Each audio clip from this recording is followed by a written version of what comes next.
देखो, सनातन हिंदू धर्म में जो कुशा होती है, जो डाब होता है, साल भर अपने घर के अंदर कहीं ना कहीं इस कुशा को, इस डाब को संभाल कर रखना चाहिए। उसका कारण क्या बताया है? तो यहां पार्वती जी से स्वयं आर्यमा स्वामी कहते हैं, सुनो पार्वती माता, पितृलोक में ये जो ढाब है, पितृलोक में जो ये कुशा है, पितृलोक में ये कुशा जो रखी हुई तुम देख रही हो, इस कुशा का महत्व ये होता है कि जिस घर में, जिस घर के अंदर कुशा रखी होती है, उस घर पर पितरों की कृपा दृष्टि सदा बनी होती है। वहां दुख, तकलीफ, कष्ट नहीं आता। पर कुशा रखने का स्थान, 3 जगह कुशा रखने का स्थान दिया है। कितनी जगह दिया है? जम के बोलिए। 3 जगह पर कुशा रखने का स्थान दिया है। आप अपने ध्यान में रखिएगा। डाब को, कुशा को 3 जगह पर, पहला द्वार से अंदर प्रवेश करते समय सीधे हाथ पर कहीं पर भी रख सकते। दूसरा, पूजन का जो स्थान हो, पूजन की जो जगह हो, वहां अगर कुशा नहीं रख सको तो कुशा का आसन जरूर रखो। अगर कुशा नहीं रख सकते तो कुशा का आसन जरूर। तीसरा,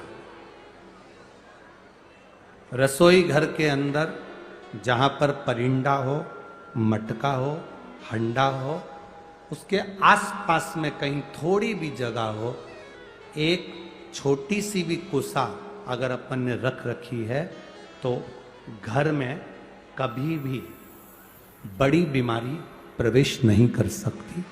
एक कुशा भी अगर हमने रखी है, एक डाब भी हमने रखी है,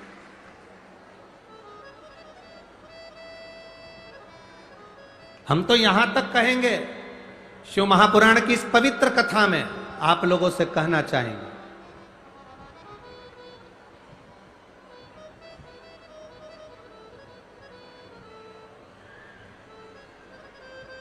कभी कभी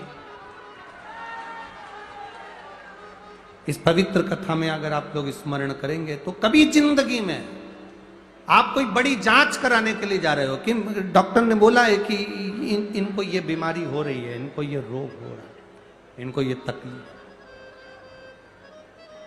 आप डॉक्टर को दिखाओ, जांच कराओ, डॉक्टर दवाई दे, उसको खाओ। डॉक्टर भी शंकर का एक रूप है।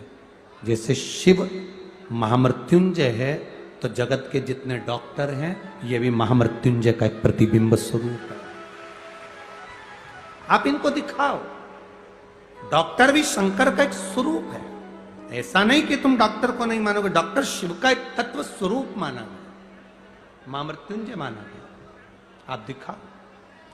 पर यहां शास्त्र कहता है, शिव महापुराण की कथा वर्णन करती है, जब तुम जांच कराने के लिए जा रहे हो, तुम्हें लग रहा है कि डॉक्टर ने बोला है कोई बड़ी बीमारी, ये गठान है और ये गठान, ये गांठ गर्भाशय में आ गई, ये गांठ कहीं शरीर में आ गई और तुम्हें लग रहा है कि ये तकलीफ देगी और जांच के लिए जाएगी। उसके पहले जब आप डॉक्टर की जांच कराने के लिए जाओ, उसके पहले कुशा का जल, अगर महादेव जी की जो जलाधारी होती है, इसमें महादेव जी बने, दिख रहा है सबको? सबको नजर आ रहा है?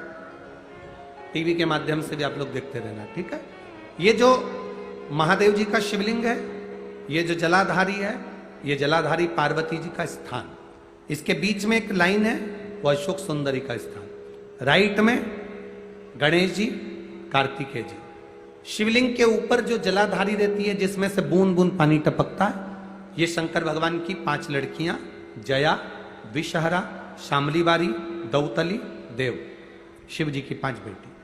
जब तुम्हें लग रहा है कि कोई बड़ी बीमारी हमारे शरीर में प्रवेश कर रही है और डॉक्टर कह रहे हैं कि इसकी जांच होगी, उसके पहले कुशा का जल, डाब का जल ये अशोक सुंदरी का स्थान जहां पर है और शिवलिंग का जहां स्थान है, इसके बीच में जो जगह खाली पड़ी रहती है, इस स्थान पर अगर हम कुशा का जल, डाब का जल चढ़ा देते हैं और उस जल को उस स्थान पर जहां तुम्हें लग रहा है कि इसकी जांच होने जा रही है, उस स्थान को लगाकर जांच के लिए जाते हैं, कभी जिंदगी में बड़ा रोग प्रवेश कर ही नहीं सकता।